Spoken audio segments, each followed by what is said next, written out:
Kalau kita lihat kepada satu definisi perkataan sesat itu bermaksud salah ataupun menyanggahi kebenaran. Ada dua pengertian. Yang pertama dari sudut bahasa dan yang kedua dari sudut istilah. Dari segi bahasanya, umpama kita kata tadi dalam perjalanan saya kemari, saya tersesat jalan. Perkataan sesat di situ ialah dia tersalah mencari jalan ataupun memilih jalan untuk sampai ke lokasi. Itulah perkataan yang diguna pada semua situasi yang menunjukkan kepada satu kesalahan ataupun perkara yang tidak menepati suatu yang betul. Dari sudut istilah pula ialah perbuatan umat Islam ataupun yang bukan Islam tetapi mendakwa itu daripada Islam, namun bercanggah dengan ajaran Al-Quran dan Sunnah, maka dia adalah suatu yang ditakrifkan sebagai sesat. Itu dari sudut perbahasan bahasa dan istilahnya. Namun di sana ada juga perkataan dari sudut undang-undang dan penguatkuasaan. Adapun dari sudut undang-undang dan penguatkuasaan itu saya kembalikan kepada pihak yang bertanggungjawab ataupun pihak yang berwajib untuk orang panggil mempraktiskan ataupun merealisasikan penilaian tersebut. Contoh daripada pihak Jabatan Agama yang ada autoriti untuk bertindak ke atas mana-mana fahaman ataupun aliran pemikiran dan ajaran yang bercanggah dengan Al-Quran dan Sunnah. Dari sudut penguatkuasaan, mereka lah yang bertanggungjawab. Jadi sayanya mengambil angle pada istilahnya ajaran ataupun fahaman yang dibawa oleh beliau adalah suatu yang tidak menepati Al-Quran dan Sunnah, maka dia adalah salah dan sangat mengelirukan pemikiran umat Islam. Sebab itu saya sebetulnya hanya menulis ringkas dalam Facebook saya dan dipetik oleh pelbagai pihak. Kemudiannya, apa yang saya tulis dalam Facebook itu ada 3 poin utama. Poin yang pertama ialah untuk menyatakan bahawa cabaran dan juga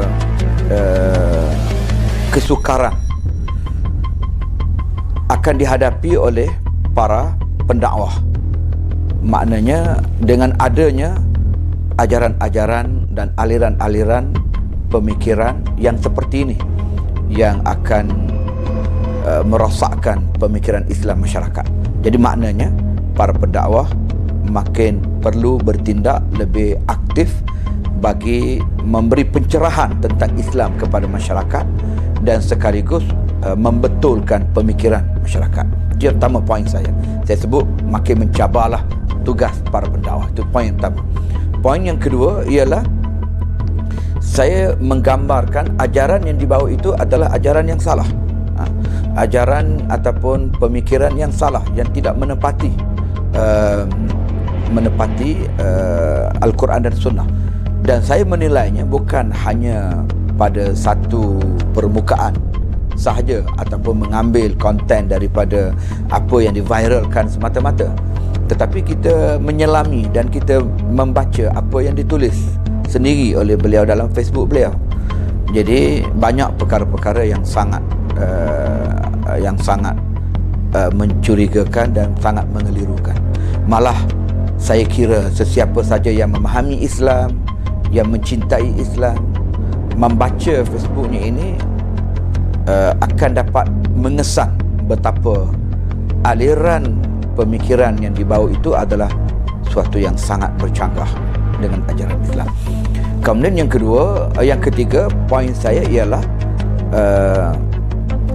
saya memberi nasihat kepada masyarakat awam supaya tidak terpengaruh dengan ajaran yang seperti ini.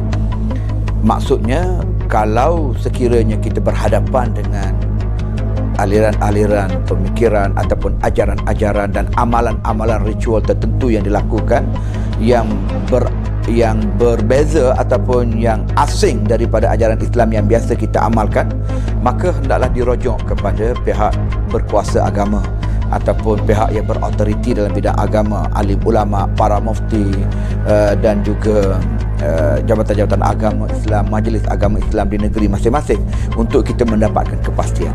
Jadi saya ringkaskan dalam 3 poin dalam tulisan yang sangat pendek, tetapi apabila ianya dipetik oleh pelbagai media, maka dia menjadi satu isu, dan saya pada asasnya juga bersyukurlah apabila dia menarik perhatian masyarakat untuk menilai dan memerhatikan perkara ini.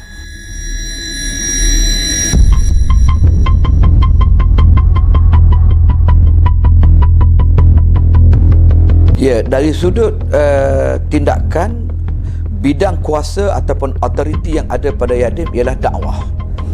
Lalu tindakan yang dimaksudkan yang boleh dilaksanakan oleh Yadim ialah tindakan dakwah. Sebab itu dalam tulisan pendek saya itu juga saya menyebut bahawa kami Yadim bersedia untuk memberi tunjuk ajar, memberi kursus, seminar umpamanya, membetulkan pemikiran masyarakat umat Islam terhadap ajaran Islam yang benar. Artinya dakwah itu ada dua lah. Yang pertama, kita membetulkan pemikiran, dan yang kedua, kita kena menyanggah kehadiran fahaman-fahaman yang merosakkan pemikiran dan juga akidah umat Islam. Tak boleh kita biarkan ianya menular ataupun berlegar, berluasa di kalangan masyarakat umat Islam.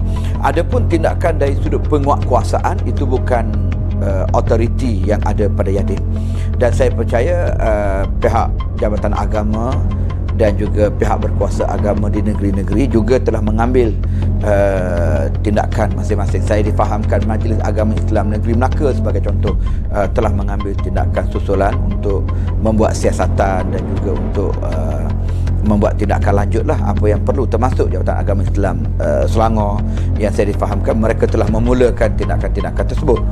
Jadi hak penguatkuasaan itu adalah pada pihak yang telah diberikan autoriti lah.